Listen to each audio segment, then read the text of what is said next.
My first solo trip, Japan. Excitement warred with nervousness as I packed. Landing in Tokyo was like stepping into a futuristic film. Skyscrapers soared, neon signs blinked, and the air hummed with a foreign energy. I was a little overwhelmed, but mostly excited. The streets were crowded but orderly, everyone moving with a sense of purpose. Inside, businessmen huddled over steaming bowls of noodles. That first bowl of ramen marked the beginning of my culinary adventure in Japan. Tokyo's public transportation system was daunting at first glance. A web of colored lines on the metro map, each representing a different train line, yet it proved surprisingly intuitive. Ticket machines offered English translations and the trains arrived with clockwork precision. Each day I'd pick a new line, a new direction, and just ride. I watched salarymen in their dark suits, schoolgirls giggling over comics, elderly couples holding hands. Every carriage was a window into everyday life in Tokyo. One day I found myself in Shibuya, the famous scramble crossing pulsing with humanity. It was overwhelming, thousands of people crossing from all directions. Yet there was no chaos, no collisions, and just a fluid dance of urban movement. Later I wandered into a peaceful park, a green oasis amidst the concrete jungle. Cherry blossoms were in bloom, their delicate pink petals carpeting the ground. I sat on a bench watching children chase pigeons and felt a sense of calm settle over me. I decided to visit Meiji Shrine, a tranquil oasis dedicated to Emperor Meiji and Empress Shokun.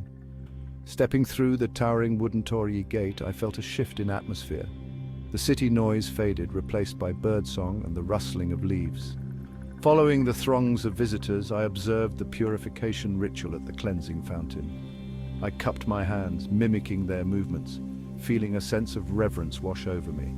The air was thick with incense, and the ornate shrine buildings gleamed with gold leaf. Inside the main hall, I watched as people made offerings, bowing their heads in prayer. Even without understanding the words, I could feel the weight of tradition, the quiet devotion of the worshippers. Leaving the shrine, I walked through the surrounding gardens, a serene escape from the city's bustle. I realized that visiting these sacred spaces wasn't just about sightseeing, it was about connecting with the spiritual heart of Japan. Section 4, the taste of Japanese etiquette. One of my greatest challenges was navigating restaurants. While many menus had pictures, some were entirely in Japanese. I quickly learned a few essential phrases. Sumimasen, excuse me. Arigato gozaimasu, thank you. And kore o kudasai, this one, please. These phrases, spoken with a smile, opened doors. Waiters were patient, pointing out dishes on the menu, and fellow diners often helped with translations. I discovered the joy of omakase, putting my meal in the chef's hands, a culinary leap of faith. Beyond the language, I learned about Japanese table manners. It was considered polite to lift your bowl to your mouth when eating rice or soup. Chopsticks were never to be stuck upright in a bowl of rice, as this resembled a funeral ritual. Each meal became a lesson in Japanese etiquette, a chance to show respect for the culture. And the food, from delicate sushi to savory ramen to crispy tempura, every bite was an explosion of flavor. Harmony in a teacup. I couldn't leave Japan without experiencing a traditional tea ceremony. I found a tea house on a quiet street, its entrance framed by bamboo. Inside, the tea master greeted me with a serene smile. The ceremony was a choreographed ritual, each movement meaningful. She prepared the matcha with precise, graceful movements. I watched, captivated, as she presented the bowl with a bow. The first sip was bitter, earthy, but I began to appreciate its complexities. The ceremony was about mindfulness, respect, and appreciating simple things. As I left, I felt a sense of peace.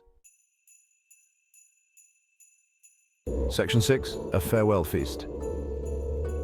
On my last night in Japan, I had dinner with a local family I had befriended. They welcomed me into their home with warmth and generosity, eager to share their culture with me. We sat on tatami mats around a low table, enjoying a traditional Japanese meal. There were so many dishes: sushi, sashimi, tempura, grilled fish, miso soup, pickles, and rice. Each bite was a testament to the freshness of Japanese ingredients and the artistry of the cuisine. We laughed, shared stories, and communicated through gestures and smiles. As I said goodbye that night, I realized that my trip to Japan had been about more than just sightseeing. It had been about immersing myself in a new culture, learning new customs, and expanding my understanding of the world. I had arrived, a nervous traveler, unsure of what to expect. I left with a heart full of gratitude and a deep respect for the Japanese people and their way of life.